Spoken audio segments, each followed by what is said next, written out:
Welcome back to Astroatic.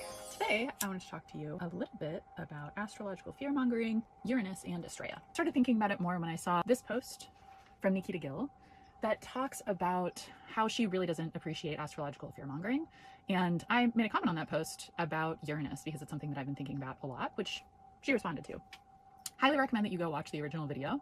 But it really made me think about the fact that when Uranus was discovered, they were going to name it Astraea. So we do have an Astraea asteroid, just in case you're curious, still exists. And in fact, it is conjunct my MC today, so fitting that I would be making this video. Astraea was kind of conflated with Psyche as a goddess of justice. When she, lived on Earth among mortals during the Golden Age, there was this concept of, truth, fairness. One of her symbols is the scales.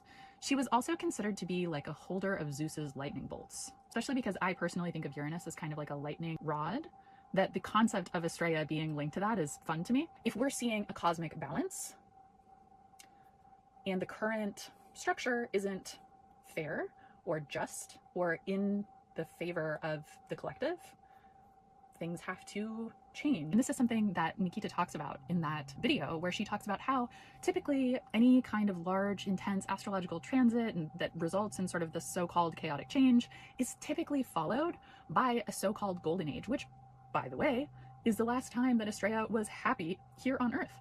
So, as myth would have it, during the golden age, Astraea was vibing. She was cool with people. She was blessing them. Like, it was kind of more of an agricultural situation. So there was this concept of like abundance and fairness and hope and good faith and people being kind to each other, and being essentially what I would consider to be pro-social. And then during the Silver Age, she was like, I'm seeing some warning signs here. I'm not really loving this. This is not so much my vibe. I'm concerned. And pretty much all of the other gods, Olympians, etc., they left. They were like, I'm out, bye, hate this, not my vibe anymore, I'm gonna go. And Astraea, because she was said to love humans so much, stayed longer than anyone else. But it got to a point where she was so tired of people being violent and greedy and not trustworthy one with another, like not dealing honestly with each other, that she said enough is enough.